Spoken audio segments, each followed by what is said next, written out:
बिस्मिल्लाहिर्रहमानिर्रहीम। अस्सलाम वालेकुम नाज़रीन, वेलकम टू आवर शो गपशप। मैं हूं आपकी क्यूट सी होस्ट कायनात काज़मी और मैं हूं आपकी होस्ट और दोस्त सना कादिर और मैं हूं आपकी होस्ट अर्शिया हुसैन और मैं हूं आपकी मेजबान अनम गौहर। मैं हूं आपका क्यूट सा प्यारा सा होस्ट दोस्त। नाश्ते में खाता हूं मैं टोस्ट, इससे पहले टाइम हो जाए lost. My name is Yunus Khan and welcome to our show Gapshap. हमने गलत किया था। बिल्कुल नहीं। And I would like to eat roast. Yes. Order something roast, order please. पूरा प्लेटर जो है वो रेडी हो चुका है, सब And खा now लें। just get lost। अच्छा, कौन कहता है कि पाकिस्तान गरीब मुल्क है? सियासतदान। वो तो खुद गरीब है, वो तो वो अपनी 2000 रुपए टैक्स दे रहे होते हैं। मैं उनकी बात नहीं कर रहा, लेकिन आप देखें पाकिस्तानी अवाम की बात कर रहा हूँ कि वो कितने अमीर है। अगर मैं आपसे कहूँ कि ये पैसे नहीं थे, ये रुपीस करेंसी नहीं थी, ये डॉलर्स और पाउंड्स, आपको कैसा लगेगा? नहीं, मैं जाली यकीन नहीं कर जाली सकती। होंगे। ना, असल 100% असल है एक मिनट, ये कौन सी जगह? रावलपिंडी ये ना? सियालकोट। सियालकोट में भी इतने अमीर लोग यूनुस पाए जाते नकली हैं। होंगे। नहीं, आई हैव सीन ये सियालकोट बहुत, ये मेरे ख्याल से I am not sure 100%, but वहां पे एक फैशन है अमीरों की शादी टाइप का। हेलीकॉप्टर से भी लोगों ने पैसे फेंके, मोबाइल फोन्स फेंके। अच्छा, सियालकोट जो सिटी है कौन वो फेंके हैं? वाओ। सियालकोट जो सिटी है वो वैसे भी इंडस्ट्रियल एरिया आता है, Yes, फैसलाबाद सियालकोट। yes, तो yes, मैं yes. इतना तो एक्सपेक्ट कर अमीर लोग हैं भाई हमारे यहाँ, डॉलर और पाउंड में फेंक रहे हैं, बारात का वेलकम कर रहे तो हैं। मुल्क का कर्जा ही खत्म कर दे। हाँ, इतने ये पैसे अपने पॉइंट नहीं बात इतने है। नहीं होंगे। उस मामले में हम जाके गरीब हो जाते हैं। हाँ। देखिए, ये बहुत बड़ा सवाल है कि इतना पैसा आता कहां से, हम्म, और ये सवाल जो किया जा रहा है दुबई को अच्छा, FATF की जानिब से। जी, मैं आपको बताता हूँ, थोड़ा सा मैं बता दूं, फिर I will throw the ball at you Anam. Sure. Dubai के चांसेस हैं, रिस्क है global financial watchdogs grey list में आने के। ये क्या है, ये क्यों है? अनम प्लीज बताएं, what is FATF? Very important question. ये मैं सब देखने वालों को बताना चाहती हूँ। पहले मैं FATF का फुल फॉर्म आप सबके साथ शेयर कर दूं। फाइनेंशियल एक्शन टास्क फोर्स, और इसका एक और बड़ा खूबसूरत सा फ्रेंच में प्रोनाउंसिएशन है, वो यूनुस शेयर करेंगे। इसका फ्रेंच में जो नाम है वो है group the action financier. Very funny and interesting. Yeah, you know, French, you know, is a very language, you know, sweet and you know, okay जी। French is a very sweet and beautiful language. मैं आपको बताती चलूं FATF के थोड़े से objectives, ये करता क्या है, होता क्या है, very short and precisely. FATF का बेसिकली काम ये है कि ये उन ममालिक पे नजर रखता है जिसपे इन्हें शक होता है या फिर यकीन होता है कि ये कहीं ना कहीं मनी लॉन्ड्रिंग कर रहे हैं या फिर दहशतगर्दी को प्रमोट करने के लिए उसमें पैसे की इन्वेस्टमेंट हो रही है, उसमें माली मुआवनत का इन्वॉल्वमेंट है। ये उन ममालिक को ग्रे लिस्ट में डालता है, और इसका काम सिर्फ रूल्स बनाना ही नहीं, बल्कि ये मेक श्योर करता है, चेक करता है कि इनके बनाए हुए रूल्स को लोग फॉलो करें। फिर उस बेसिस पर ये एक रिपोर्ट जारी करता है, और उस रिपोर्ट में ममालिक को ग्रे लिस्ट में डाल देते हैं या फिर ब्लैक लिस्ट में डाल देता है, ताकि बाकी ममालिक को पता चले। और मतलब एक तरह से इन्वेस्टिगेशन के बाद ये रिपोर्ट बनती है, ऐसे ही नहीं बनती कि हमें उस पर शक हो रहा है, पूरे फैक्ट्स और फिगर्स के साथ। फिर ये बाकी ममालिक को आगाह करते हैं कि हमारी रिपोर्ट के मुताबिक हमें ऐसा लगता है कि ये मुल्क अभी इन्वेस्टमेंट के हवाले से ठीक नहीं है, या यहाँ पे आप फंड यहाँ पे नहीं दे सकते क्योंकि हमें यहाँ पे जो है थोड़ा सा हमें कुछ लग रहा है दाल में काला या कुछ गड़बड़ लग रही है। तो ये मतलब एक तरीके से ये हमारी वेलफेयर के लिए या मुल्क की इकोनॉमी के लिए ही काम कर रहा होता है। वाह वाह वाह वाह वाह। ग्रे लिस्ट और ब्लैक लिस्ट, इसका डिफरेंस कौन बताएगा? जी कायनात, आप हाथ उठा के बताइए। अच्छा, अनम ने माशाल्लाह से बहुत अच्छे से डिफाइन किया, लेकिन मैं और सादा अल्फाजों में ग्रे लिस्ट और ब्लैक लिस्ट बताती हूँ। ये कोई कलर नहीं है कि कलर कॉम्बोज में जाकर ओ ब्लैक कलर अच्छा है, ग्रे कलर अच्छा है। ये बहुत डेंजरस है। FATF जो है फाइनेंशियल एक्शन टास्क फोर्स, जो ये इदारा है जिस तरीके से ये काम करता है, ये दो लिस्ट देता है। एक होती है वार्निंग, कहते हैं ना मॉम डैड आपको वार्निंग देते हैं, उसके बाद फिर क्या होता है सबको पता है, राइट? तो इसी तरह जो ये इदारा वार्निंग देता है, वो वार्निंग इस तरह की बहुत सारे मुल्कों को ग्रे में कहीं ना कहीं कहूंगी कि ग्रे लिस्ट में होप है। ग्रे लिस्ट में होप ये है कि जैसे अनम ने बताया कि दहशतगर्दी में जैसे माली मुआवनत जो है की जाए, ग्रे लिस्ट में आपके पास फंडिंग आती है और वो फंड आपने कहाँ इन्वेस्ट किया है, वो फंड्स कहाँ हुए हैं। तो ग्रे लिस्ट में अगर आपको टाइम दिया जाता है, फॉर एग्जांपल मैंने 1 करोड़ दिया यूनुस को और मैंने फंड दिया है, और मैं यूनुस को कहूंगी कि 1 करोड़ आपने कहाँ लगाया, मनी लॉन्ड्रिंग की है या दहशतगर्दी की, और यूनुस को मैं टाइम दे दूंगी कि यूनुस 4 महीने आपके पास, आप मुझे इसके पूरे कागजात देंगे प्रूफ के साथ। तो यूनुस को मैंने वो जो 4 महीने दिए ना, तब तक यूनुस को मैं डाल दूंगी ग्रे लिस्ट के अंदर, मतलब 50-50 शेडी शक के, मैं यूनुस पे शक कर रही हूँ तो शक के उस पे ग्रे लिस्ट में आ गया। अब यूनस ने अगर कागजात दे दिए हैं तो ग्रे लिस्ट से भी हट जाएंगे, लेकिन अगर कागजात नहीं दिए तो फर्दर जो होगा वो होगा ब्लैक लिस्ट। ब्लैक लिस्ट का मतलब है डेंजर।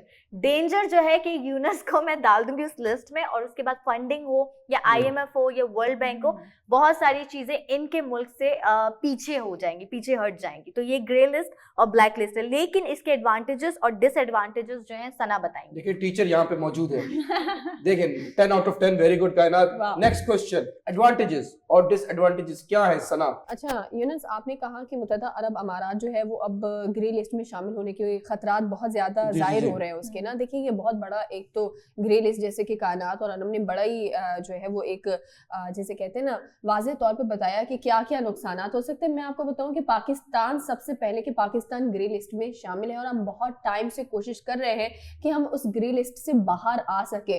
खास तौर पर जो अभी वजीर खारजा शाह महमूद कुरैशी साहब है, उन्होंने तो बहुत ज्यादा जो है वो UN में जाकर भी तकरीर की है और कहा है कि हमें बाहर निकाला जाए। लेकिन जो इनके बेसिकली जैसे कायनात ने ये बात कही कि कुछ जो है वो इनके रूल्स होते हैं, कुछ इनके आप कह दें कि नकात होते हैं इनके, जिसकी वजह से आपको जो है वो करना पड़ता है जब वो फंडिंग करते हैं ना। अभी पाकिस्तान 14 ऐसे नकात हैं जो कि पाकिस्तान को दिए हुए हैं, हम उस पर इम्प्लीमेंट कर रहे हैं, हम उसको कोशिश कर रहे हैं कि हम दुनिया को मनवा दें कि फाइनली हम एक ऐसा मुल्क है जो कि बिल्कुल सेफ एंड सिक्योर है। सबसे बड़ी चीज जो इसकी डिसएडवांटेज अगर मैं बात करूं तो इसकी देखें आपका ना सबसे पहली चीज है आपको IMF कभी इजाफी फंड्स नहीं देगा, क्योंकि जब आपके मुल्क का जो रेपो है वो ही आपको डाउन दिख रहा है, यानी कि आप एक ऐसी आप गुड एंड बैड रिपोर्ट भी कह सकते हैं, जैसे आप एक ऐसी बैड रिपोर्ट में शामिल हो रहे हैं जिसकी अब रेपो अच्छी नहीं है। जब आप इस रिपोर्ट में शामिल हो गए, नालायक स्टूडेंट मैं कह सकती हूँ इसको, कुछ ऐसे नालायक स्टूडेंट्स में आप शामिल हो रहे हैं जिनकी रेपो अच्छी नहीं है, तो आपको अच्छे कॉलेज में कहाँ से एडमिशन मिलेगा, क्योंकि आप उस लिस्ट में शामिल है। तो आपको IMF सबसे पहले तो इजाफी फंड्स नहीं देगा, आपके सामने कुछ ऐसी शराइत रखी जाएंगी जो कि बड़ी मुश्किल होती हैं, जो कि आपको टाइम के साथ जो है वो टाइम ड्यूरेशन के साथ पूरी करनी है। यानी आपके अगर मुल्क के अंदर यूनुस आपके मुल्क में अगर मैं कह दूं कि 1000 वाकयात होते हैं रोजाना चोरी डकैती के, ठीक है, अब मैं कह रही हूँ कि आपको इसमें से 500 कम करने हैं, और मेरे पास अब नेक्स्ट टाइम जब आप आएंगे फंड लेने के लिए किसी भी चीज के लिए तो आपको 500 कम करके ही आने हैं।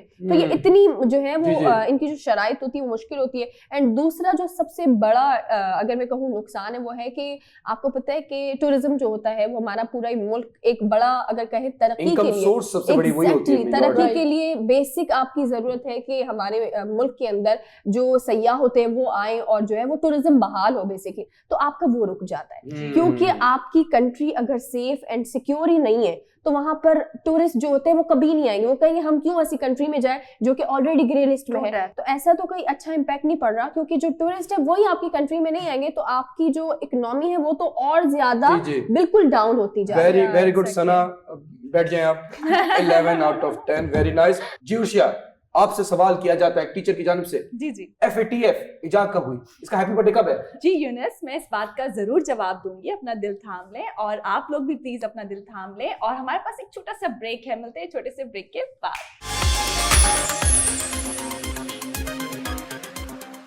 Welcome back. ब्रेक पे जाने से पहले यूनुस ने मुझसे एक सवाल पूछा था कि FATF क्या है और ये कब कायम हुआ या कब आगाज हुआ, तो मैं उसके बारे में थोड़ी सी आप लोगों को डिटेल बता दूं कि ये कब जो है इस चीज का आगाज हुआ था।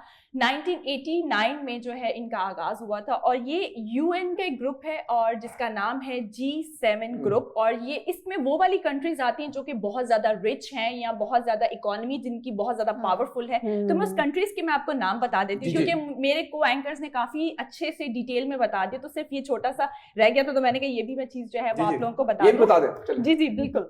और इसमें जो कंट्रीज आती हैं मैं उनके नाम बता देती हूँ, जैसे कि Japan, Canada, Italy, United state, United kingdom, Germany, France, ये मतलब ओवरऑल जितनी भी कंट्रीज हैं वो मिक्स हैं। और इन्होंने जो है वो वही बात है ना यूनुस की, जब इतनी सारी बड़ी बड़ी कंट्रीज जो हैं वो इस दायरे में अगर होंगी तो फिर इकोनॉमी कहाँ जाएगी। देखिए बेसिकली तो ये स्टार्ट तो 7 कंट्रीज ने किया था, बट अभी मेरे ख्याल से 38 मेंबर्स हैं। एग्जैक्टली। मुझे एक बात बताएं यूनुस, देखिए इतना अच्छा हमने एक्सप्लेन किया, अभी हमारा वाटर कूलर तो बनता है। वाटर कूलर बिल्कुल बनता है। प्रोड्यूसर साहब इनको वाटर कूलर लाके दें। नहीं, हीटर चाहिए।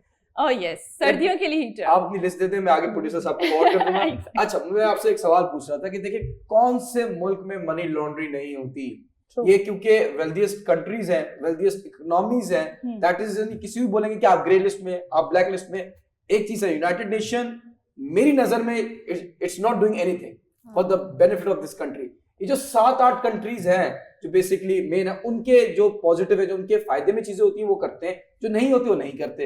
रिपोर्ट देने से आप किसी भी कंट्री को बोल देंगे, जैसे मॉरिशस है, इट्स अ टैक्स हेवन, वहां पे बहुत सारी कंपनी आप रजिस्टर्ड करें और यहाँ पे ऑपरेट करें, आपका टैक्स फ्री होगा, बिकॉज फॉरेन इन्वेस्टमेंट है, जो रूल्स होते हैं। हमारे मुल्क का भी मसला है, मैं आपको सबसे बड़ा मसला बताता हूँ, यहाँ पे किसी से भी पूछे आप कि आप मनी ट्रायल दें, अपना बताइए पैसा कहाँ से है, वो दिल पकड़ के लंदन पहुंच जाता है। What is this behaviour? But मुझे यूएई वाले केस में बायसनेस नहीं लग रही, मुझे ऑथेंटिक रिपोर्ट लग रही है। न्यूट्रल बेसिकली इनके फैसले। और नहीं देखिए, ऐसे तो इनके अपने कंट्रीज में मनी लॉन्ड्रिंग नहीं हो रही, उनका नाम क्यों नहीं आता?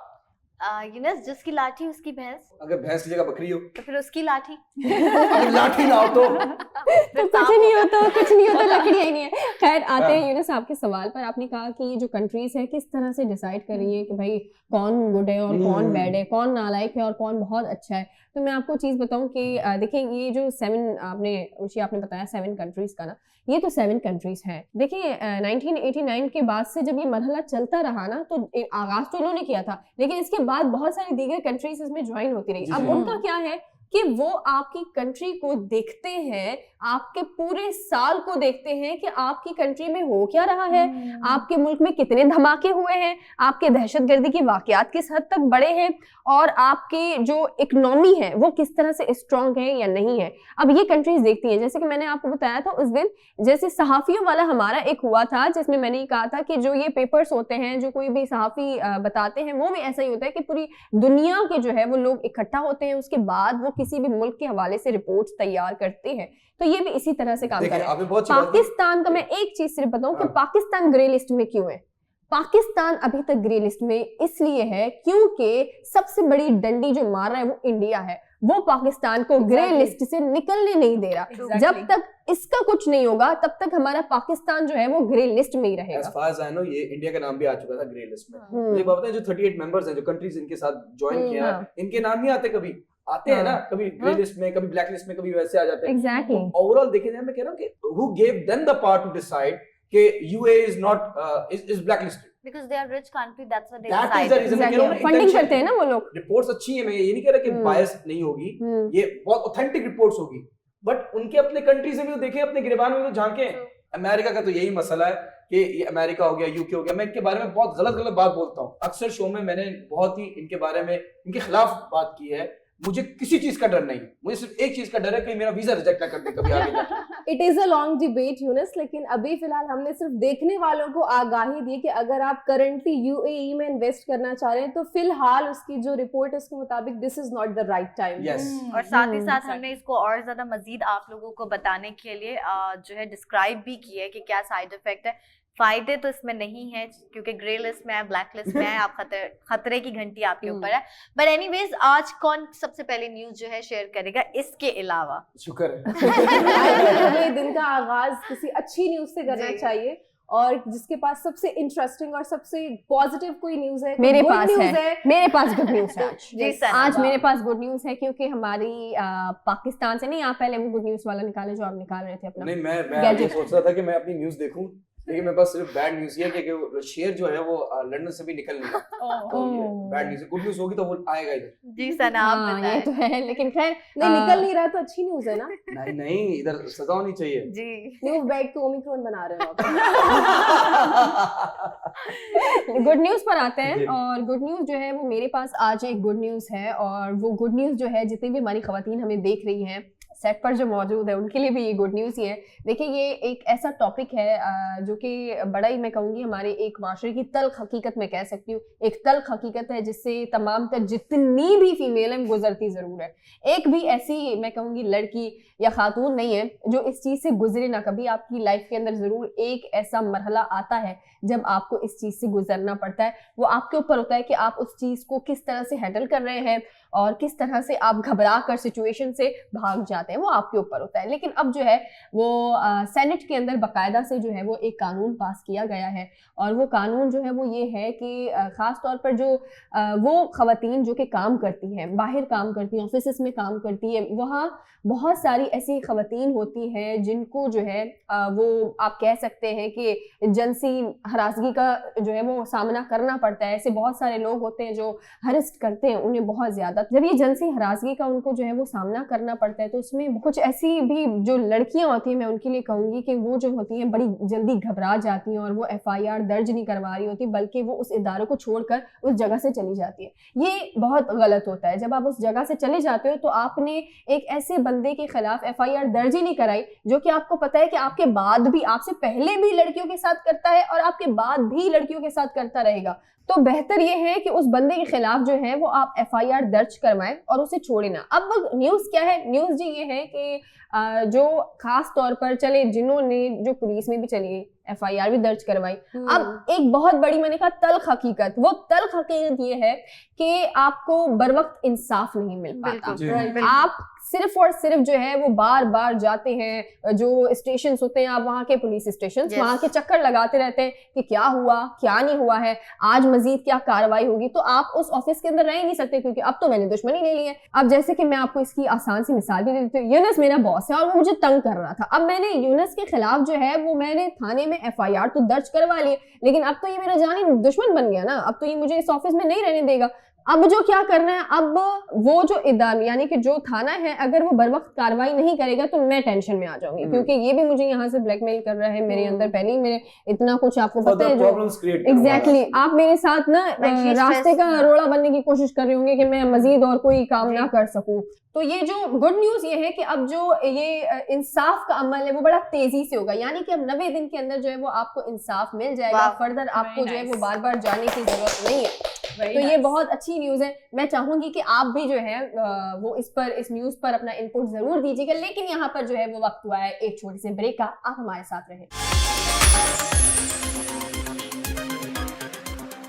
Welcome back. ब्रेक पर जाने से पहले हम बात कर रहे थे, सना ने जो हमारे साथ एक गुड न्यूज शेयर की है औरतों की सेफ्टी एंड सिक्योरिटी के हवाले से। जब भी वो सोशली कहीं काम करती हैं तो हम देखते आ रहे हैं और सुनते आ रहे हैं, और ऐसे बहुत सारे केसेस आए रोज हमारी नजर के सामने से गुजरते हैं कि औरत को कहीं ना कहीं हैरेसमेंट या टॉर्चर का सामना करना पड़ता है।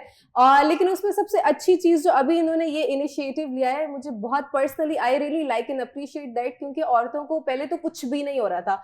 एटलीस्ट अगर 3 महीने के अंदर भी कोई ना कोई लीगल कार्रवाई उस इंसान के खिलाफ ली जा रही है तो all my dear womens, now you can feel safe. और ये दुनिया सिर्फ मर्दों की नहीं, ये आपकी भी। आप यहाँ पे खुल के काम करें। लेकिन उन औरतों के लिए बस इतना कहना चाहती हूँ एंड में कि डरे नहीं, एटलीस्ट आवाज उठाएं, क्योंकि अगर आप चुप हो जाएंगी तो कल आपके पीछे एक लंबी कतार है, वो भी चुप हो जाएगी। सो आप जो करेंगे next women will follow you, मतलब जो भी आपको देख रही हैं। तो एटलीस्ट मिसाल बने और बाकी औरतों को भी इंस्पायर करें कि खामोशी मसले का इलाज या हल नहीं है, आवाज उठाना हल है। बिल्कुल ठीक कहा अनम आपने। लेकिन बिल से पहले मैं बात करूंगी कि जो बचपन से हम सुनते हैं कि लड़की को खामोश हो जाओ, बेटा ये बात पापा के सामने कहने वाली नहीं है, बात भाई के सामने कहने वाली नहीं, कौन सी बात कहने वाली नहीं है उसकी लिस्ट दे दें। मैं आपकी आज सोच की भी बात कर रही हूँ। तो अगर आपके साथ कुछ गलत होता है, अल्लाह ना करे खुदा ना खास्ता, लेकिन गलत होता है, हरासमेंट में आप विक्टिम है, आप मुजरिम नहीं है, किस बात का डर है भाई? मुजरिमों को उनके जो है कैफरे किरदार तक पहुंचाएं, आवाज उठाएं। अगेन नानी दादी वाली बात सही है, बड़ों की रिस्पेक्ट अपनी जगह, लेकिन कुछ गलत हुआ, चाहे वो स्ट्रीट में हुआ हो या फिर जॉब पे हुआ हो या स्कूल में हुआ हो या किसी टीचर प्रिंसिपल किसी ने भी गलत किया कि ये पावरफुल इंसान है, मैं तो कुछ बोलूंगी तो मेरा सब कुछ बंद हो जाएगा, ये चीजें नहीं। अब जो ये लॉ है या ये जो बिल पास हुआ, थैंक गॉड कि हमारे पॉलिटिशियंस को भी अकल आई है। मतलब उन पॉलिटिशियंस को जो सिर्फ अपना ही मफाद देखते थे, अब औरतों के हकूक पे भी उन्होंने बात की है और ये बिल पास हो गया फाइनली। लेकिन इंशाल्लाह 90 दिन में नहीं, अब तो 10 दिन में भी जो है इंशाल्लाह जो है मुजरिमों को सजा होगी। माशाल्लाह माशाल्लाह सना बहुत अच्छी न्यूज़ लेकर आई हैं। जैसे कि आप लोगों को पता है कि ख़वातीन, लड़कियां या बच्चियों के लिए मतलब ये बहुत अच्छी गुड न्यूज़ है। इसलिए गुड न्यूज़ है क्योंकि उनके साथ अगर कोई ज्यादती या उनके साथ कोई प्रॉब्लम होती है तो वो मुंह अपना बंद कर लेती हैं। कि जैसे कि आप बाहर जाएंगे और आपको मतलब कोई ऐसी नज़रों से कोई देखेगा कि या इस बच्ची के साथ ये हुआ है या इसकी बहन के साथ ऐसा हुआ है, तो प्लीज़ खुदारा अपनी बच्चियों के साथ सपोर्ट करें। अगर खुदा ना खास्ता किसी बच्चियों के साथ ज्यादती हो भी जाती तो प्लीज़ मेरी रिक्वेस्ट है कि आप लोग ज़रूर साथ दें। और जैसे कि इन्होंने बताया कि ये जो बिल पास हुआ है ये बहुत अच्छा इनिशिएटिव है और ये बहुत पहले ले लेना चाहिए था, बट जब थोड़ी देर से भी आई है तो बहुत अच्छी बात है। इस बात पे एग्जैक्टली और प्लीज अपनी आवाज जो है वो बुलंद रखें क्योंकि इसी चीज के ऊपर ही आपकी जीत है। बिल्कुल, बहुत वाह वाह खूबसूरत वाह बात वाह। की। First of all congratulations to all the women out there कि आपके लिए एक बिल पास हुआ है। What is harassment? अगर कोई लड़का आपको राह चलते हुए घूरियां भी करा रहा है, दैट इज हैरासमेंट जी। कोई बॉस आपका ऑफिस में आपको लेट आवर्स तक बिठा के काम करा रहा है, दैट इज आल्सो हैरासमेंट। तो हैरासमेंट भी एक्सप्लेन करना बहुत जरूरी है। एग्जैक्टली। सना, आपने मुझे बॉस बनाया, अगर मैं इनका बॉस असल लाइफ में भी होता तो मेरी हिम्मत नहीं होती इनको हरास करने की। Why? Because she is a strong woman, she know how to defend herself. अगर कोई बंदा इनसे ऊंची आवाज में बात करेगा, ये उससे ज्यादा ऊंची आवाज में बात करेंगी। She gives that shut up call. सारी औरतों को ऐसा बनना जरूरी है, स्ट्रांग होना जरूरी है। जुल्म तब बढ़ता है जब मजलूम खामोश होता है। Correct, exactly. जुल्म करने वाला और जुल्म सहने वाला दोनों जालिम है। बिल्कुल ऐसा ही है। ठीक है। व्हाट इफ ये जो रूल है पास हुआ ये मिसयूज होता है, जैसे पहले प्रीवियस भी हुआ, तब #MeToo की कैंपेन वायरल हुई थी, बहुत जगह मिसयूज हुआ। तो व्हाट इफ ये अगर मिसयूज होने लगा 90 days if I am not wrong, 90 days में आपका हो जाएगा 90 डेज। फॉर एग्जांपल मैं बेकसूर हूँ, मैं इनका बेकसूर बॉस हूँ, इन्होंने मुझ पे इल्जाम लगा दिया कोई और, मैं इन्होंने मुझे सैलरी बढ़ाया, मतलब अभी हालात खराब है अगले साल बढ़ा दूंगा, नहीं मैं हरास करूंगी, इन्होंने एफआईआर काट दी। वो 90 डेज मेरे लिए क्या होगा? देखिए हर चीज के प्रोज और कॉन्स हैं, और औरतें ऐसा करती हैं, सॉरी और प्लीज डियर वुमेन मुझसे नाराज मत होइएगा, लेकिन बहुत सारी औरतें, माइनॉरिटी नॉट मेजॉरिटी, वो ये करती हैं। उनका कुछ मकसद पूरा नहीं हो रहा तो वो कहते हैं कि हम आप पे फॉल्स एक्यूजेशन करेंगे अपने मकसद को अचीव करने के। लेकिन अनम आपने बिल्कुल ठीक कहा कि कुछ औरतें करती हैं और हैं वो औरतें, और हम सब ने भी एक दफा एपिसोड में डिस्कस किया था, डीफेम करने की कोशिश की थी, एंड में वो केस हार गई थी। एनीवेज, लेकिन आपको पता है कि हर इदारे में इन्वेस्टिगेशन होती है और वहाँ अच्छे बुरे हर लोग बैठे होते हैं, लेकिन ज्यादातर कोशिश यही करते हैं कि इंसाफ मिले ना, जो मुजरिम है उसे सजा मिले, और जिसने ऐसी केस जो है ना फेक केस उठाया, मीटू मूवमेंट हो जाए या संपत्ति कार्ड, जिस तरह की औरतें जो है इस्तेमाल करती है, वुमेन कार्ड जो इस्तेमाल करती है, तो ये चीजें तो देखेंगे ना इदारा। अब ऐसा तो नहीं है कि कोई भी औरत जाके बोले कि उन्होंने कपड़े फाड़ दिए या उन्होंने बदतमीजी कर दी या उन्होंने मुझे जो है लाइक। हकीकत बात है, सच्चाई कभी छुप नहीं सकती बनावट के उसूलों से, खुशबू कभी आ नहीं सकती ये जो गंदे तुम जैसे कागज के फूलों से। बहुत ही अच्छे आपने कागज के फूल हमें सुंघाए।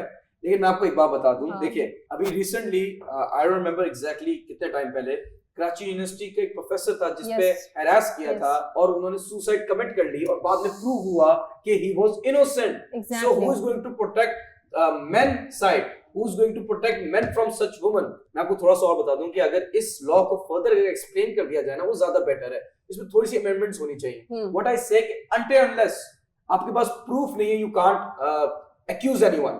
ट्रू। और दूसरी बात ये कि अगर औरत है, और देखिए ये उन्हीं लड़कियों के साथ ज्यादा होता है जो थोड़ी सी इनोसेंट है, थोड़ी सी डम है। जो स्मार्ट है, जो स्ट्रॉन्ग वुमन है, बंदा उससे बात करते हुए 100 दफा सोचता है। तो वो जो औरतें हैं उनके लिए एक एडवाइस है कि अगर आपको लगता है कि ये बंदा कुछ क्रॉस कर रहा है लाइन, अब तो सबके पास फोन्स है ना, कैमरास हैं, स्क्रीनशॉट्स हैं, तो जस्ट डू इट। अगर आपको लगता है कि आगे जाके ये फर्दर हरास करेगा तो मेक श्योर आपके पास प्रूफ्स हो। और अगर कोई एक्यूज करे कि हमारे यहाँ मसला यही भी है कि अगर ट्विटर पे मैंने आज लगा दिया मैं लड़की हूँ कि यूनस ने मुझे हरास किया है, लोग सबूत नहीं मांगेंगे, लोग डायरेक्ट मेरे इंस्टाग्राम फेसबुक वगैरह पे आएंगे और मुझे लानतान करेंगे ये चीज आपको शर्म नहीं आती, लड़की को आपने हरास किया विदाउट एनी प्रूफ। तो वो जो 90 डेज की अजियत है ना, जो मर्द गुजरेगा, who is going to be responsible of that? एक और भी चीज होती है, फेक एविडेंसेस भी लोग बना लेते हैं अपने आप को सच्चा साबित करने के लिए। तो ये जो भी इदारा है ये अच्छे से इंटेरोगेशन करें और फिर इन्वेस्टिगेशन के बाद किसी नतीजे पे पहुंचे, क्योंकि कभी कभी लोग हर चीज का गलत फायदा उठाने की कोशिश करते हैं। सो प्लीज वो ना करें। ब्रेक का वक्त भी हो रहा है, इससे पहले मैं एक छोटी सी बात कह दूं, बहुत खूबसूरत एक लाइन है, मैं आप सबके साथ शेयर करना चाहूंगी। Just remember, injustice anywhere is a threat to justice everywhere.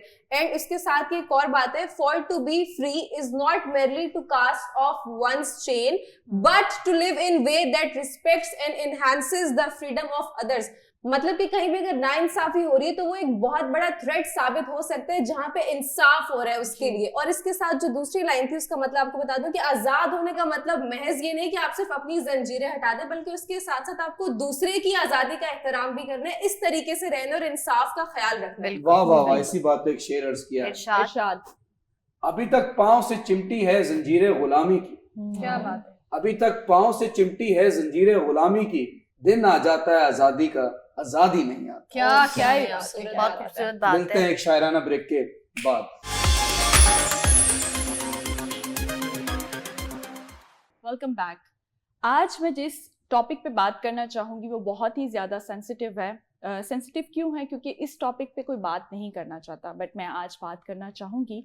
जैसे कि इंटरनेशनल मीडिया के मुताबिक एक रिपोर्ट जारी हुई है, और वो रिपोर्ट कब की है वो मैं आप लोगों के साथ शेयर करना चाहूँगी। 2021 की रिपोर्ट जारी हुई है, और उस रिपोर्ट में क्या हुआ है वो मैं आपको बताती हूँ कि इसराइलियों ने उन नन्हे और उन फरिश्तों को, उन मासूमों को कैसे शहीद किया, कि उनकी तादाद मैं आपको पहले बता देती हूँ कि 313 बच्चों की तादाद है, और उसके अलावा जो जख्मी हैं, जो कि उस कंडीशन में भी नहीं है या उस सिवियर सिचुएशन से वो गुजर रहे हैं। ये बहुत ज़्यादा सेंसिटिव बात है, इस पे बात करना कोई भी नहीं चाहता। ये बहुत बड़ा अलमिया है, इस चीज़ के ऊपर कोई बात करने के लिए तैयार नहीं है। एक और चीज़ मैं आपको बताती हूँ कि 2014 के बाद ये बहुत बड़ी न्यूज़ है जो कि 2021 में जो है वो रिपोर्ट की गई है, और ये 2021 जो था ये बहुत ही ख़तरनाक जो है उन फ़लस्तीनियों के लिए ये साल रहा है। इस टॉपिक पे, इस मुद्दे पे कोई बात करना नहीं चाहता, जो कि आप लोगों को पता है कितनी अफसोसनाक बात है और इतनी सेंसिटिव बात है,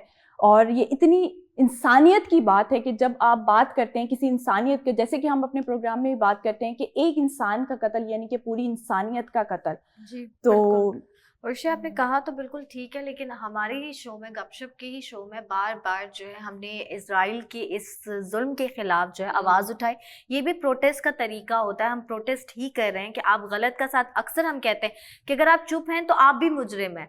लेकिन अर्शिया, आपने शायद ये बात की थी, आपको याद होगा कि सना एक रिपोर्ट लेकर आई थी और सना ने कहा था कि इसराइली, सना इस पे ज़्यादा मजीद जो है अच्छा से बता सकती है, लेकिन जो सना ने बात बताई थी मैं उस बात को ज़रूर यहाँ पे कहना चाहूँगी। सना ने कहा था कि इजरायली जो भी मिनिस्टर थे उन्होंने कहा, खुल्लम खुल्ला कहा कि अगर फ़लस्तीनी बच्चे पत्थर भी उठाएंगे या पत्थर भी फेंकेंगे तो हम गोलियाँ मारेंगे। तो वो स्टेटमेंट एक ऐसा था, उस दिन आप यकीन करें उस पूरा दिन जो है ना मैं कहीं और ही थी।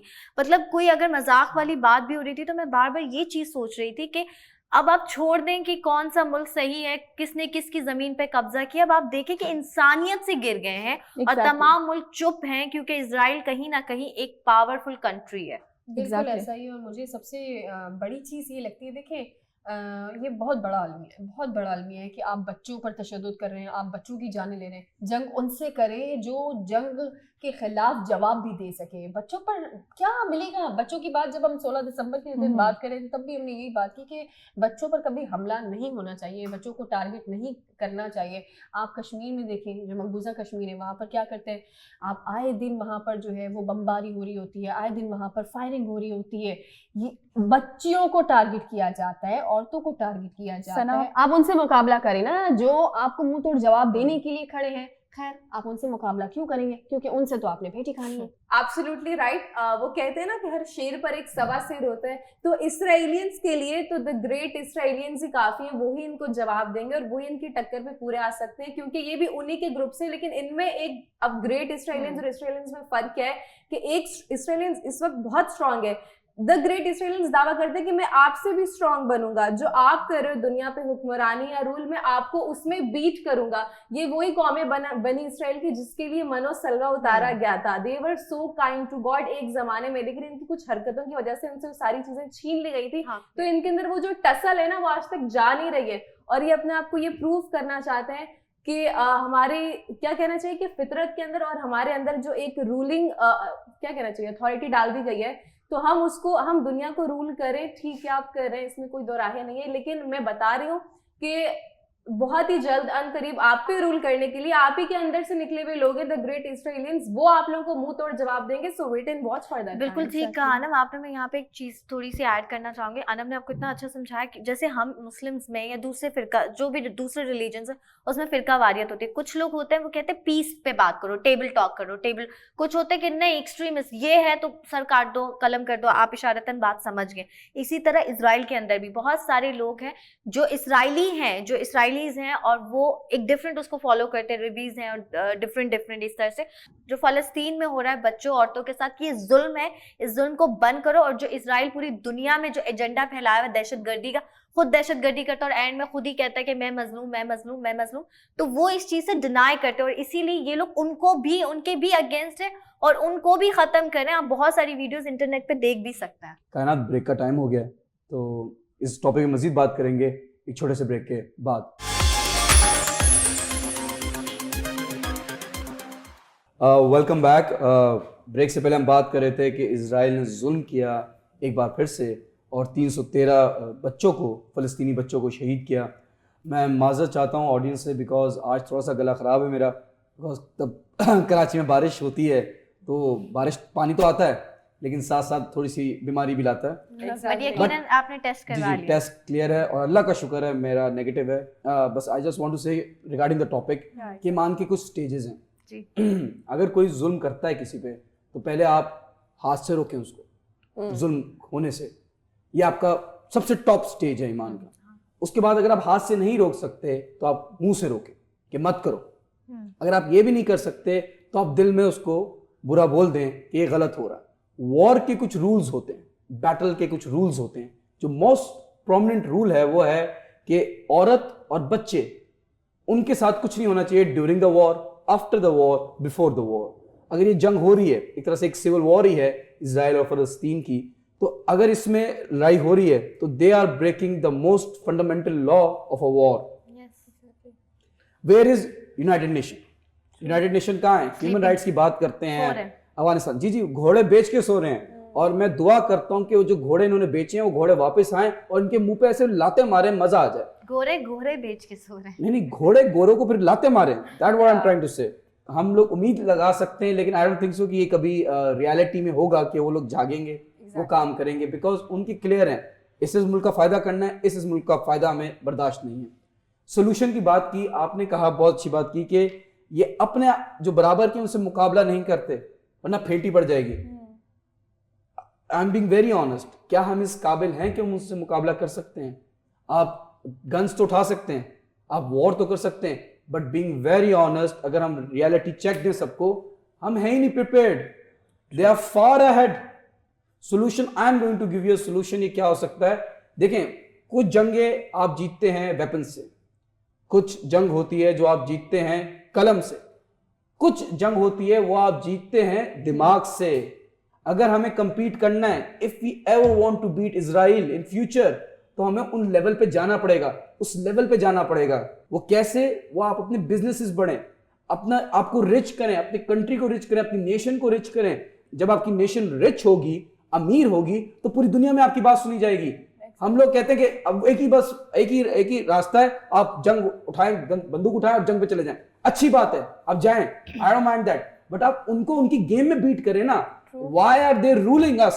Why Israel is ruling the whole world? I'll tell you the answer. Because they are rich.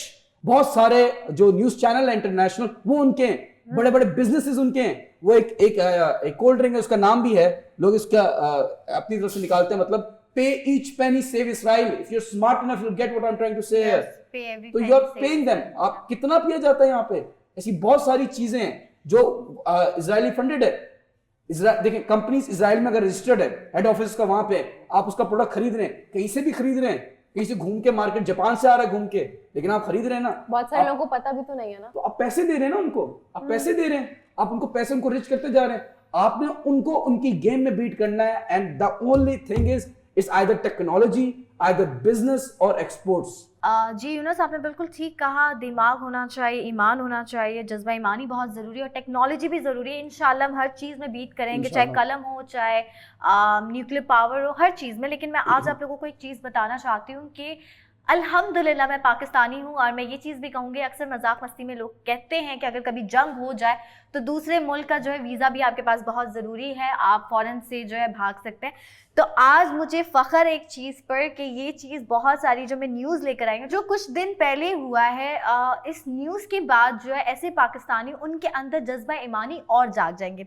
Israel कितना आप जलील होंगे, जलील हो के थक जाते हैं, लेकिन आप लोग नहीं सुधर सकते। इजरायली पीपल, मैं उन लोगों के बारे में बात करूंगी जो बहुत एक्सट्रीमिस्ट है। इजराइल और अमेरिका ने पाकिस्तान के लिए जो है एक जाल बिछाया है और वो जाल से इंशाल्लाह हम बहुत जल्द निकल आएंगे। सबसे बड़ी बात है कि पाकिस्तान एक न्यूक्लियर पावर रखता है, पाकिस्तान के पास न्यूक्लियर वेपन है और पाकिस्तान पहला इस्लामी मुल्क है जिसके पास न्यूक्लियर वेपन है। तमाम दूसरे मुल्क जिनके पास है, जिनके पास ये टेक्नोलॉजी, उनके अलावा। लेकिन इजराइल ने और अमेरिका की इन्वॉल्वमेंट मैं आपको बताऊंगी, लेकिन पहले जो है इजराइल की खबर लेती हूँ।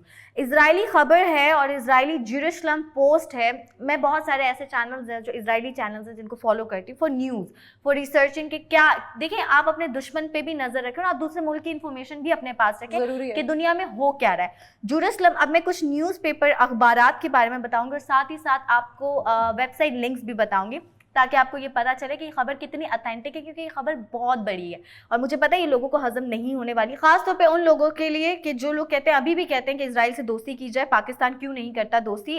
जेरूशलम पोस्ट है, ठीक है, इनकी खबर है, इसमें छपी है ये खबर, इजराइल का अखबार है जेरूशलम पोस्ट। इसके अलावा इकॉनमी टाइम्स है जो उसमें ये खबर है। TRT वर्ल्ड अखबार है जो बहुत लोग देखते हैं, बहुत लोग फॉलो करते हैं, बहुत लोग न्यूज़ पढ़ते हैं। इसके अलावा दुनिया की बहुत बड़ी बड़ी वेबसाइट्स हैं जिसमें खबर है, इवन के हत्ता कि स्विस और जर्मन न्यूज़ जो हैं, जर्मनी न्यूज़ जो चैनल हैं, उस पर भी खबर बार बार चलाई जा रही है क्योंकि पाकिस्तान का नाम आया है, इसलिए मैं ये न्यूज़ लेकर आई हूँ। मैं आपको बताती हूँ कि हुआ क्या है। हुआ ये है कि जर्मन कंपनीज और स्विस कंपनी पे इजराइल जो लोग हैं, जो मुसाद है, जो इसराइली, सबको पता है कि एक ऐसा इदारा है जैसे यहाँ ISI इंडिया में एजेंसी है, जैसे इंडिया में रॉ है, तो इसी तरह मुसाद भी एक एजेंसी है जो इसराइल के लिए काम करती है। और इन लोगों ने क्या किया, इन लोगों ने किया है 3 कंपनीज पर बमबारी की है और उन 3 कंपनीज को कंटिन्यूसली जो है ये धमकियां दे रहे थे, फ़ोन कॉल पे धमकियां दे रहे थे इस कंपनी के जो ऑनर हैं उनको। और स्विस और जर्मन कंपनीज अब बाकायदा बोलने पे मजबूर हो गई हैं। कब से इनके साथ हो रहा था, लेकिन ये अब कुछ ही दिन पहले जो है इन्होंने बमबारी की है। अब वो स्विस कंपनीज और जर्मन कंपनीज से कैसे पाकिस्तान का ताल्लुक है, जो न्यूक्लियर टेक्नोलॉजी, अल्हम्दुलिल्लाह जो हमारे पास आज न्यूक्लियर पावर है, जो पाकिस्तान न्यूक्लियर पावर रखता है, इन्होंने हेल्प की थी 1972 से पहले। ये जो स्विस कंपनीज हैं और जर्मन कंपनीज हैं, इन्होंने देखिए अगेन इन्होंने हेल्प की, पैसा लिया, जो चीज़ है उस पर बात नहीं कर रहे। जब पाकिस्तान ने सोचा गया और पाकिस्तान के लीडर्स ने कहा कि पाकिस्तान पे कोई और मुल्क आके कब्जा ना कर ले, पाकिस्तान एक न्यूक्लियर पावर रखेगा और न्यूक्लियर टेक्नोलॉजी इंशाल्लाह पाकिस्तान के पास होगी। इसमें भुट्टो साहब का भी बहुत इन्वॉल्वमेंट था, तमाम बड़े बड़े लीडर्स का था और अल्लाह का शुक्र है कि डॉक्टर अब्दुल कदीर जो है इन्होंने हम ये मिशन पूरा किया। बट एनीवेज अल्लाह उनकी मफ़रत फरमाए। लेकिन पाकिस्तान ये वाहिद इस्लामिक रियासत है जो अल्हम्दुलिल्लाह न्यूक्लियर पावर रखते हैं, न्यूक्लियर एनर्जी हमारे पास, वरना शुक्र है इस मामले में कि हमारे पॉलिटिशियंस को अक्ल थी, वरना हमारे साथ भी वही होता जो फ़लस्तीन के साथ हो रहा है, जो सीरिया में हुआ, जो इराक में हो। बट एनीवेज अब मैं आपको बताती हूँ सबसे इंपॉर्टेंट, मैं बाकायदा आपको ट्वीट बताऊंगी, मैंने आपको देखिए न्यूज़पेपर बताया, आप चेक भी कर सकते हैं, आप वो उनकी वेबसाइट पे भी जा सकते हैं, लेकिन मैं वर्ड टू वर्ड बताऊंगी ताकि आप लोग भी सोचें और ख़ास तौर पे वो लोग सोचें जो कह रहे हैं कि इजराइल को एक्सेप्ट कर लिया जाए, उनके साथ दोस्ती, वो पीस की बात कर रहा नहीं। इजराइल के ही न्यूज़पेपर है, इजराइल का ही इकोनॉमिक टाइम्स है, बहुत मशहूर है और पूरी दुनिया में पढ़ा जाता है। उसमें लिखा है Mossad suspected of having bomb threaten German Swiss firms that aided Pakistan in nuclear weapon.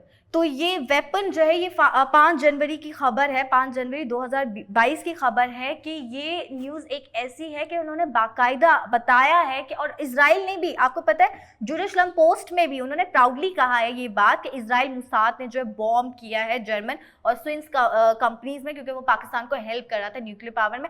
ये चीज़ एक ऐसी है, मैंने आपको स्टार्टिंग में कहा था कि अमेरिका, तो अब आप लोग कहेंगे कि ये तो पूरा इजराइल पर हुआ ना, इजराइल और पाकिस्तान कॉन्फ्लिक्ट है, यहाँ अमेरिका कैसे आ गया।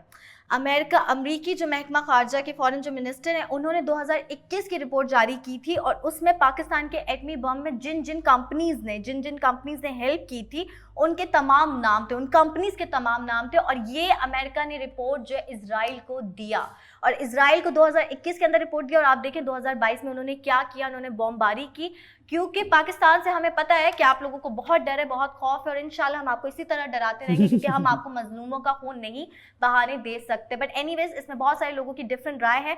बहुत सारे लोग फेसबुक पर जो है इजराइल को सपोर्ट करते रहे कि पीस की बात हम भी करते हैं, हम पीस चाहते हैं, हम नहीं चाहते जंग हो, लेकिन जब हमारे मुल्क पे बात आएगी तो हम बर्दाश्त नहीं कर सकते। यही था इजराइल का एक मुद्दा जिसपे मैं चाहती थी कि मैं आप लोगों के साथ शेयर करूँ ये न्यूज़। अब यहाँ पे टाइम हो एक छोटे से ब्रेक का।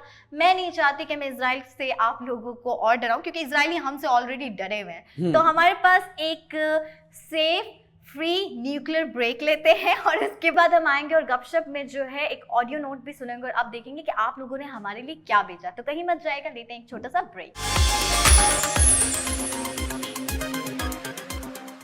Welcome back.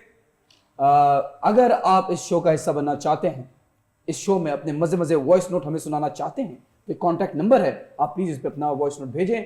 हमारे पास मौजूद है एक अदद वॉइस नोट। चलते हैं वॉइस नोट की तरफ। जी वॉइस नोट। अस्सलाम वालेकुम, मेरा नाम नजमा है और मैं कराची से बात कर रही हूँ। मैं आप लोगों का शो रोज़ देखती हूँ, आप लोग सब मुझे बहुत प्यारे लगते हैं। तो ये सबसे पहले बताइएगा कि ये नेक अमाल हैं आपके, या वैसे ही माशाल्लाह आप लोग इतने प्यारे हैं। खैर, बहरहाल टॉपिक पे आती हूँ, मैं मुद्दे पे आती हूँ। मेरा मुद्दा ये है, मैं ये चाहती हूँ कि आप इस टॉपिक पे बात करें जो सोसाइटी में लेट मैरिजेस हो रही हैं, जो शादियाँ लेट हो रही हैं, उस पे जो है लड़कियों को जो है काफ़ी डिप्रेशन का सामना करना पड़ रहा है, और काफ़ी ऐसी चीज़ें हो रही हैं जिनसे वो निकल नहीं पाती लड़कियां। और सोसाइटी में जो रिश्ते लेने भी आते हैं वो भी बाकायदा इस तरह का बिहेवियर होता है जैसे किसी मार्केट में परफेक्ट चीज़ खरीदने आए हैं। चाहे उनका लड़का कैसा भी हो, लेकिन लड़की उन्हें प्रॉपर कैटरीना कैफ जैसी चाहिए होती है। तो उसके बारे में प्लीज़ आप ज़रा ये रिश्ते जो हैं, जो लेट मैरिजेस हो रही हैं और जो लड़कियां डिप्रेशन में आ रही हैं, उनको लेकर एटलीस्ट मोटिवेट कर दें। और जो माएँ जो ये अपने बच्चों को, लड़कों को ले लेकर घूम रही हैं परफेक्ट मैच के लिए, तो उनको लेकर प्लीज़ आप बात करें तो ये बहुत अच्छा हो जाएगा। और थैंक यू सो मच, अपना ख्याल रखिएगा। थैंक यू सो मच कि आपने कांटेक्ट किया हमसे, और ये एक ऐसा टॉपिक आप हमारे सामने लाई हैं जो कि माशरे की तल्ख हकीकत है, और बहुत सारी ऐसी लड़कियां हैं जो इससे गुजरती हैं। आपको किसी और लड़की पर जो है वो उंगली उठाकर, मुझे नहीं पता आपको कौन सी ऐसी किक मिल जाती है। मेरी एक दोस्त है, मैं आपको पहले तो सबसे पहले वो वाकया थोड़ा सा शेयर करना चाहूँगी। उसकी एज जो है वो सिर्फ और सिर्फ 29 है। 29 उसकी एज है, और वो एक दिन उसकी कॉल आई मेरे पास, वो रो रही थी। उसने कहा कि अच्छा, वो लड़कियां बड़ी जल्दी डिप्रेशन में चली जाती है, बहुत जल्दी डिप्रेशन में जाती है। तो उसका ये था सिर्फ इशू कि मेरी फैमिली जो है अब वो भी मुझ पे दबाव डाल रही है कि आखिर मेरे अंदर ऐसी कौन सी कमी है कि मेरी शादी नहीं हो रही। वो लड़की MBA है, मैं आपको बता रही हूँ कि उसने MBA किया हुआ है। अब तालीम देखें कि उसने कितनी तालीम हासिल की है। MBA करना कोई आसान बात नहीं है, उसने MBA किया है, और अब जो है वो बाहर तो बाहर, लेकिन बाहर वाले इतनी ज्यादा उंगलियां उठाते हैं ना, तो क्या होता है कि आपकी जो फैमिली है फिर वो भी कहीं ना कहीं ये सोचने लगती है कि मेरी बेटी में तो कोई कमी नहीं है जिसकी वजह से उसकी शादी नहीं हो रही। देखिए, सबसे पहली बात है, age is just a number. और जब मैं ये बात कहती हूँ तो मैं इस पर बिलीव करती हूँ। कौन सी ऐसी किताब है जिसमें ये चीज लिखी हुई है कि लड़की की उम्र अगर 30 साल तक पहुंच गई तो इसके बाद उसकी शादी नहीं हो सकती, या किसी भी बड़े उम्र के मर्द के साथ कोई भी आड़ा टेढ़ा रिश्ता आए और उसके बाद आपने सिर्फ जान छुड़ानी है, 30 साल से उम्र आपकी बेटी की हो गई है तो आपने उसको दे दी। मैं एक बात कहती हूँ, वो ये कहती हूँ कि किसी भी गलत मर्द के साथ रहने से अच्छा है कि औरत हमेशा तन्हा रहे। ये क्यों है?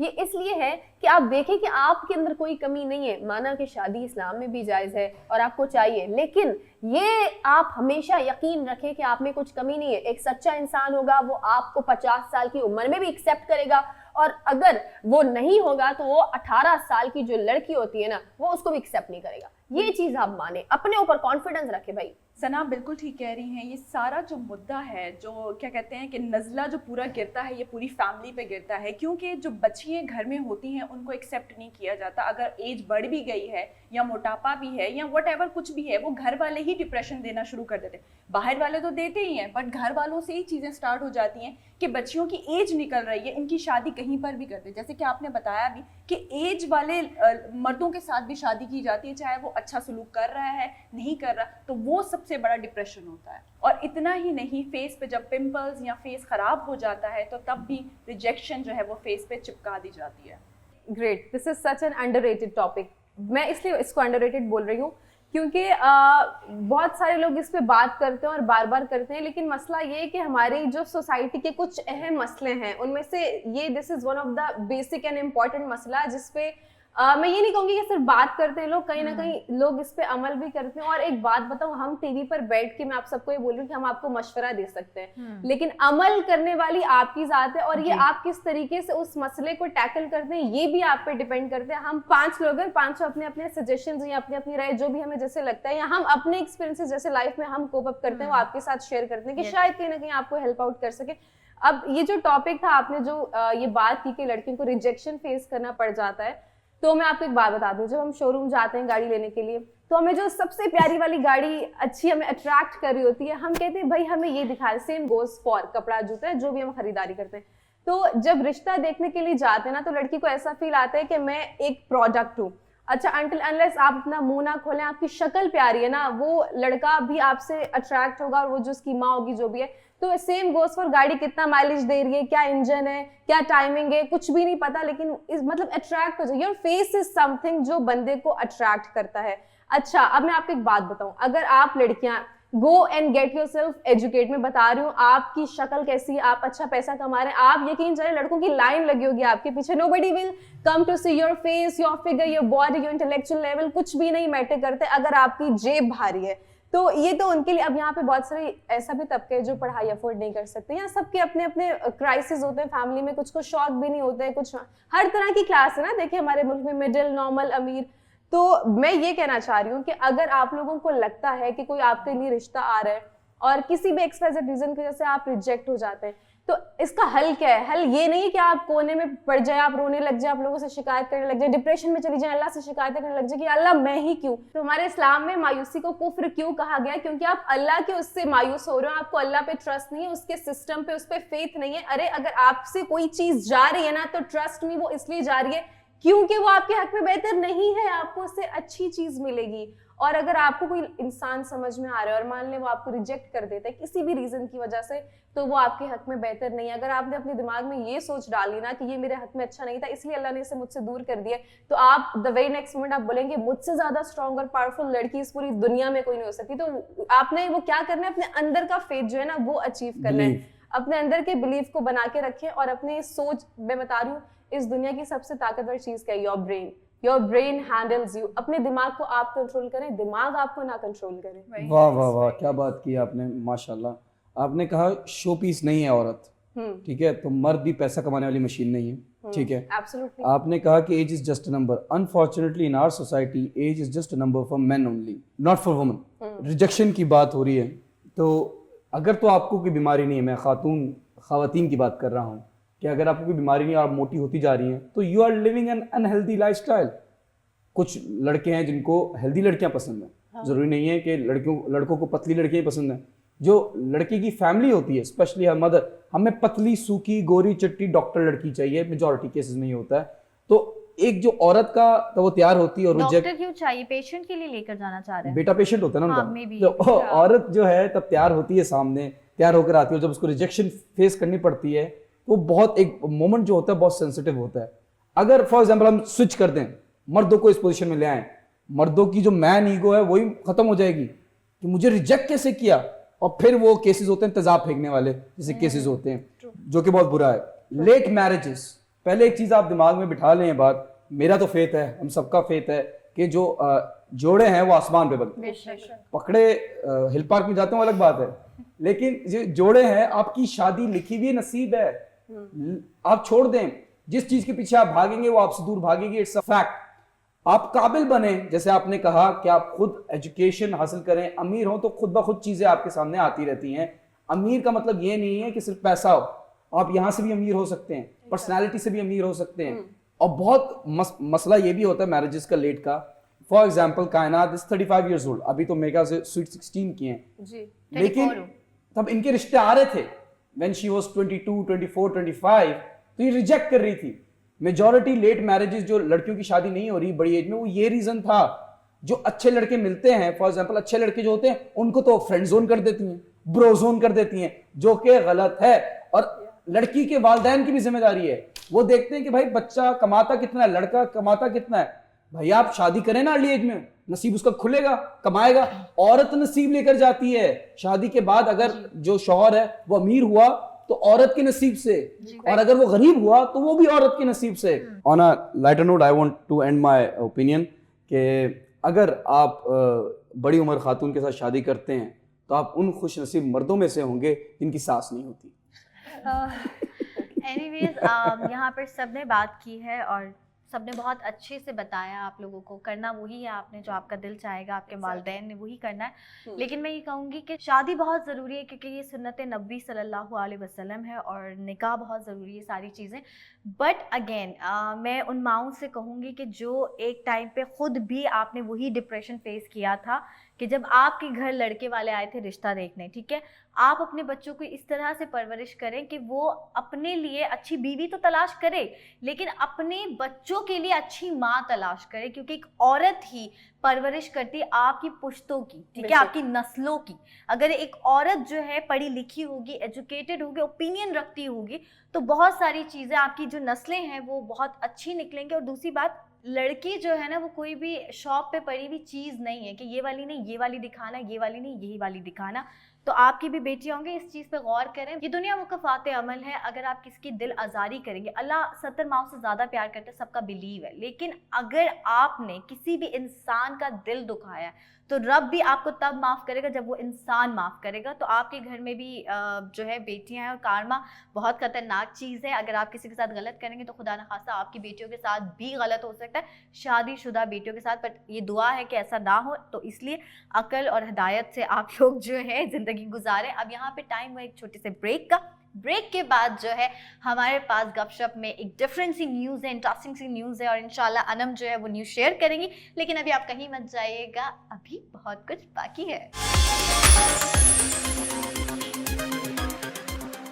Welcome back. और ब्रेक से आने के बाद मेरे पास भी कुछ बड़ी अच्छी न्यूज़ है। मतलब अब अच्छी है नहीं है ये आप ही डिसाइड करिएगा, लेकिन एक अपडेट है जो मैं आप सबके साथ शेयर करना चाहती हूँ ताकि वो लोग जो भी ट्रैवलिंग के हवाले से कुछ सोच रहे हैं, प्लान करें अपना ट्रिप, तो दिस विल हेल्प यू। तो मंडे का दिन वैसे ही बहुत हेक्टिक दिन होता है। 2 दिन की छुट्टी के बाद जब आप वापस से आते हो अपने काम पे, जस्ट लाइक अस, जैसे हम आए और आपको एंटरटेन करें, ये तो हमारा खास फरीजा है, बिकॉज आप हमारे दिल के बहुत करीब हैं और आपके वॉइस नोट्स, आपके कमेंट्स, आपके feedback, that actually means a lot to us. हम उनको सुनते हैं, देखते हैं और आपको गिफ्ट्स भी भिजवाते हैं, अपना खर्चा भी कर रहे हैं। तो हमें आपकी कीमती राय का इंतजार रहता है, उससे हमें हमेशा आगाह करते रहिएगा। लेकिन यहाँ वक्त है एक और अहम आगाही का जो मैं आप सबके साथ शेयर करना चाहती हूँ regarding travelling. This is really important to know कि वो लोग जो अपना ट्रिप प्लान कर रहे हैं, इस दुनिया के किसी भी कोने में ट्रेवल करना चाह रहे हैं, कुछ छोटा सा उनके लिए मैं बता दूं कि जैसे कि आपको पता है वायरसेस आजकल बहुत ज़्यादा कॉमन हुए हैं और बहुत सारे जरासीम सोसाइटी में जन्म ले रहे हैं, लेकिन उनको बीट करना है, उनसे डरना नहीं है, लड़ना है। तो CAA ने, मतलब कि सिविल एविएशन अथॉरिटी ने फिलहाल ये नोटिस लिया है कि जो भी बच्चे 6 ईयर्स से ऊपर हैं, मतलब 6 साल से तवील जितनी भी उम्र के लोग हैं, उनका PCR टेस्ट होगा। और number 2 which is very important, जो 15 साल से ऊपर कितने भी लोग हैं, बच्चे हैं, खातून है, मर्द है, उन सबको वैक्सीनेटेड होना लाजिम। बूस्टर, अगर कुछ लोगों के ज़हन में आ रहा होगा, बूस्टर का फिलहाल मैंडेटरी नहीं है, बट वैक्सीनेटेड, और आपको एक सर्टिफिकेट मिलता है आपकी दूसरी डोज के बाद, वो होना मैंडेटरी हो गया, उसके बगैर आप ट्रैवल नहीं कर सकते। तो ये जो भी नोटिस जारी हुआ है, this is specially for inbound. और इनबाउंड पीपल, मैं बता दूं कि फॉर एग्जाम्पल मैं अगर दुबई से ताल्लुक रखती हूँ, मेरा मतलब मेरे ओरिजिन्स दुबई से बिलोंग करते हैं, लेकिन मैं कराची आई हुई थी किसी काम के लिए या किसी से मिलने के लिए, कुछ भी XYZ रीज़न के लिए। अब मुझे वापस से दुबई जाना है, तो before going back to Dubai मुझे ये जो टेस्ट है और वैक्सीनेशन है, मुझे ये सब होगी तो वो मुझे अंदर जाने देंगे, अदरवाइज नहीं जाने देंगे। अब क्यों जा रही है मनी लॉन्ड्रिंग के लिए वहाँ? नहीं, मैं बिल्कुल नहीं जा रही। वैसे भी आजकल दुबई जो है ग्रे लिस्ट में आया है, मुझे कतई नहीं जाना है। हाँ, नॉर्मल हो जाएंगे हालात तो जरूर जाऊंगी इंशाल्लाह। इसके बाद मैं आपको ऑन अराइवल गाइडलाइंस भी बता दूं, 100% आपका टेस्ट होगा अगर आप यूरोप से आ रहे हो, और 50% आपका टेस्ट होगा अगर आप गल्फ कंट्रीज में से कहीं से आ रहे हैं, तो आपका 50% टेस्ट होगा। रैट टेस्ट होगा जी, रेड टेस्ट मतलब रैपिड एंटीजन चूहा टेस्ट कह सकते हैं। Rat test, okay. तो बात तो यही है, चूहों पे ट्राई होके हम पे हो रही है, तो शायद इसलिए इसका नाम ऐसा नहीं, मैं मजाक कर रही हूं, सीरियस ना ले लें। तो अच्छा, ये सिलेक्टिव जो है 50% का रेशो क्यों रखा है, मैं ये बता दूं 50% इसलिए है क्योंकि अगर फॉर एग्जांपल मैं गल्फ से आ रही हूँ और यूनिस को मुझ पे शक हो गया कि मैंने थोड़ा सा खांसी कर लिया, मैंने छींक लिया है या मैंने यूं कर दिया, तो अगले को अगर लगे कि मुझ में सिम्टम्स आ रहे हैं किसी भी किस्म के वायरस के, तो वो डाउटफुल होगी ना मैं, तो फिर मैं मशकूक लोगों में आ गई, इसलिए मेरा टेस्ट होगा। अब यहाँ पे क्यों 50 और 100% क्यों रखा गया? 100% यूरोप से इसलिए रखा गया क्योंकि फिलहाल ओमिक्रॉन के सबसे ज्यादा केसेस वहीं फिलहाल सुनने में आ रहे हैं। यहाँ पे मुझे पता है कुछ टाइम तक इधर से भी अल्लाह खैर करे, लेकिन अब एक फैलने की चीज है, आप उसे रोक तो नहीं सकते, बट फिलहाल जो सबसे ज्यादा सुनने में आ रहा है, और ये बाहर से ही आते हैं, वहीं से ये चीज घूम घुमा के हम तक आती है, तो पहले वहीं से जन्म लेती है, वहीं के केसेस होते हैं वहाँ, इसलिए 100% इस चीज की सख्ती लगा दी गई कि अगर वहां से कोई आ रहा है तो उनका लाजमी होगा। बाकियों पे थोड़ी सी छूट है 50% की, अगर उन्हें महसूस होगा तो करेंगे, शायद ना भी करें, depend on your physique, your health. जी बिल्कुल। That's wonderful. अनम जो बता रही है, ये सुनने इसके बाद ही मुझे डिप्रेशन हो रहा है कि बंदा क्यों जाए फिर ट्रैवलिंग, क्यों जाए ट्रिप, मतलब क्यों किसी ट्रिप पे जाए, किसी कंट्री में जाए, इतने टेस्ट, इतनी चीज़ें। तो अल्लाह ना करे कि जैसे मुझे नहीं पता, मैं आज ठीक हूँ बट मेरी कल फ्लाइट है और अचानक से कहीं से भी मुझे ये वायरस लग जाता है और एयरपोर्ट जाती हूँ या वहाँ दूसरी कंट्री में मैं लैंड कर जाती हूँ, वहाँ पे फॉर एग्जांपल इमिग्रेशन पे या कहीं भी जो है किसी को भी मुझ पर शक होता है ऑफिसर को, और मुझे कहता है मैम जरा आए, और फिर टेस्ट एंड ऑल, और वहाँ पे मुझे पता चले, तो मैं जिस ट्रिप के लिए जा रही हूँ वो ट्रिप मेरा डिप्रेशन में ही गुजरेगा, क्योंकि ना फैमिली होगी, कोई नहीं होगा, अपना मुल्क की बात ही और है।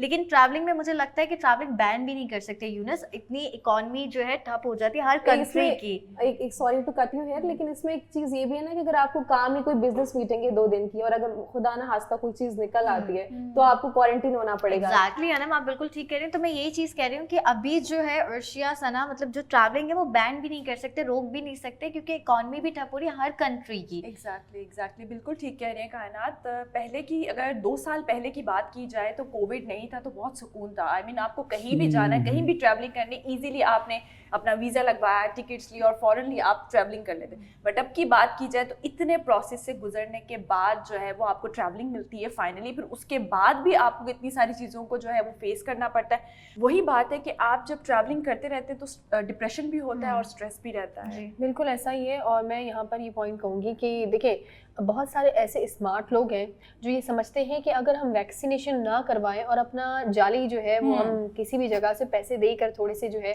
वो अपना ओवर स्मार्ट लोग होते हैं, कुछ पैसे देकर जो है वो हम सर्टिफिकेट ले लें। तो देखें इनके पास इतना अच्छा हल है कि मेरे दोस्त के साथ ये वाक़या हुआ था कि ये एयरपोर्ट पर ही आपका जो है वो एंटीबॉडी टेस्ट करते हैं, जिसमें आपके इस टेस्ट के बाद पता चलता है कि आपने वैक्सीन लगाई है या नहीं लगाई है। वो आपकी एंटीबॉडी इसको देखकर उनको पता चल जाता है। स्मार्ट बनने की जरूरत नहीं है, सब पता चल जाता है। सना कैसे दोस्त रखे हैं आपने। देखिए man is known by the company he keeps, तो मेक श्योर करें कि आपका कार्ड जाली ना हो, आपका असल हो। हैविंग सेड दैट, अगर आप पाकिस्तान आते हैं, कराची आते हैं, आप अपने CA वाली जो अथॉरिटीज है गाइडलाइंस पे आपका टेस्ट करते हैं, आपको कोविड निकलता है, तो क्या होगा आपके साथ? आइसोलेट करेंगे जी 10 दिन तक आपको अपने पेट खर्चे पे रहेंगे, क्वारंटीन हो, या गवर्नमेंट फैसिलिटीज भी अवेलेबल है, but I am not sure कि उस काबिल है कि नहीं है। तो मेक श्योर करें कि आप अपने टेस्ट कराएं। देखिए मेरी थोड़ी सी तबीयत खराब हुई, फौरन जाके मैं टेस्ट कराया, मैं क्लियर हो गया। तो इट्स मोर ऑफ अ कि एक सीजनल फ्लू है और एक कोविड फ्लू है, डिफरेंस बड़ा जरूरी है। शो का टाइम भी खत्म हो गया है, तो हर रोज की तरह कोई ना कोई एक पोएट्री पीस करता है, बट दिस टाइम मैं कलाम पेश करना चाहूंगा बाबा बुल्ले शाह का। I would like to start. Bulleh नू समझावन आइया बहना ते भर जाइया, मन ले बुल्लिया साडा कहना छड़ दे पल्ला राइया, आल नबी औलाद अली नू तू क्यों लीता लाइया, क्या कहने जेड़ा सानू सैयद सदे दोज़ख मिलन सजाइयां। जो कोई सानू राई आखे, जो कोई सानू राई आखे, बहिश्ते पिंगा पाइयां। राई साई सबनी थाई, रब दियां बेपरवाइयां। क्या कहने सोनिया पड़े हटाइयां ते, कोजियां लेगल लाइयां। जेदू लोड़े बाग बहाड़ा, चाकर हो जा राइयां। बुल्ले शादी जात की पुछड़ी, बुल्ले शादी जात की पुछड़ी, शाकर हो रजाइया। वाह क्या ही बात है। ये अगर मैसेज आप समझें, बिकॉज एक minute, Baba Bulleh Shah, what a man. अगर कोई एग्जांपल हो कि what is positivity in a person, he is a prime example. We would like to end our show on this beautiful note. Thank you once again for your feedback. Take care. Goodbye. Allah Hafiz.